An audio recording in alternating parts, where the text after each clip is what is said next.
Hello everyone, welcome to part 3 of Speedrun to 2600 on lichess. I'm your host, Casual Lichess, and let's look at the first game. D4, knight f6.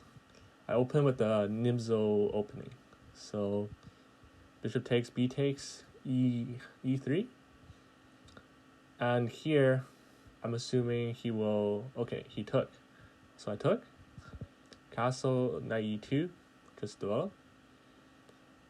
Here, just retreat back and then castle, because if takes, then I can take back the d pawn. Bishop b2 now, so now supporting the knight, taking back on d4. Rook c1. So here I have this rook pinned against the queen, and he has this rook pinned against my queen.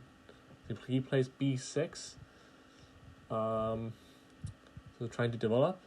And here, I'm thinking of a way to unpin my queen or alleviate pressure on d4. So I play e4 here, thinking that after c takes, then I have to pin on the queen. So that way I can push d5 later on and close off this pressure on the d file. And let's see what he does. So he plays queen d6 with d5 here. And my plan is to play c4 and trying to use the long diagonal. So here I play queen d2, securing f4 square, trying to open up the long diagonal for my bishop to remove the pawn on e5. So rook e8, rook e1. So here I guard the e4 pawn with my rook, and now I can play f4. So f4, and yeah. So here, after takes, queen takes, rook takes. I have e5, and I can have a lot of pressure on white's center. Okay, so knight e5. Nice move. He blocks my bishop, and I play h3, just trying to avoid any back rank checkmate. Okay, so if I take, then he has c4, which is very annoying. But I can take the knight, and if I take the knight, I get the b5 pawn for free. So even though I really like the long diagonal, I'm gonna take. So take. And take here. Okay, and then I block. So here now I'm up a pawn, and I have this really nice centralized pawns, and also, okay, here now threatening to play knight d5. I can play knight e6 here to use my rook to capture the f6 knight. Okay, so if he takes, then I take the knight, and after takes, I play rook d6 to capture the d5 pawn and the b7 bishop. The d7 bishop, I mean. So let's see what he does. He took, so take, rook d6, and now I threaten rook g3 as well to have pressure on the g5 pawn. Yeah, so I'm also attacking the d5 pawn and the d-sided bishop here. So it's kind of a tough position for black. So he has to think about where to move his bishop. Okay, so now I'm just going to gobble up some pawns. Gobble up g5, gobble up c5.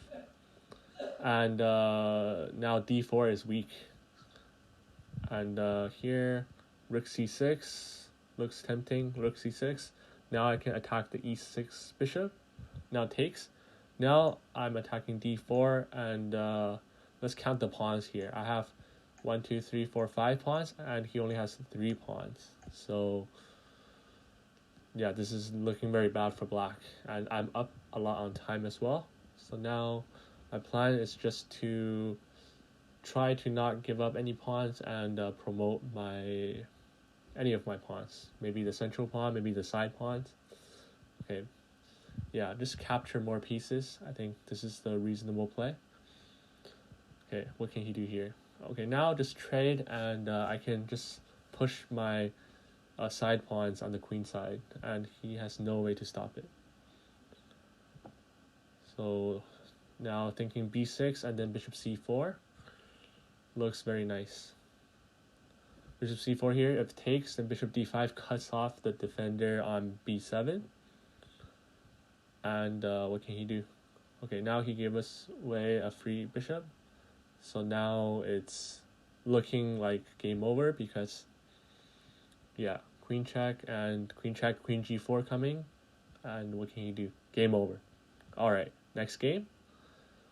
Let's see who's our next opponent. Let's hope to get another white pieces for this game. Okay, so against Asi Romosoma 21, so Sicilian. Okay, now I play e6, trying to play d5 and open up the center. Don't want to go for the closed Sicilian here. Okay, let's see what he does. So queen g4, very interesting move. My g7 pawn is being attacked, and you don't really see white moving their queen early on in the game. I can play f5, but yeah. So I played g6 to protect the pawn.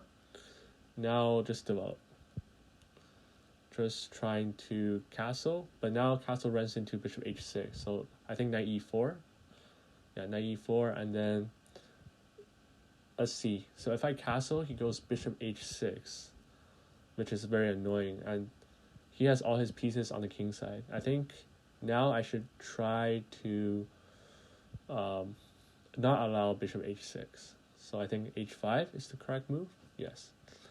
So now h6 is not going to be undefended, and now I can play bishop f6, attacking the b2 pawn and capturing this long diagonal. So here trying to play an attack on the queen side, queen b6, and now his dark squares are very weak, which allows for future attacking plans here. And also my bishop now controls the long diagonal. So here I play knight b4, just trying to put more pressure on the a2 pawn, and also trying to trade off the dark square bishop, and also try to have some tactics. But here, now I have some mating ideas if the pawn is not on b3. So bishop d7, trying to take the a4 pawn, and have knight a2 checkmating ideas. Okay, it takes, now take back. So now if I play bishop c3, and then queen a3, then it's checkmate, because the king can't run to d2 here.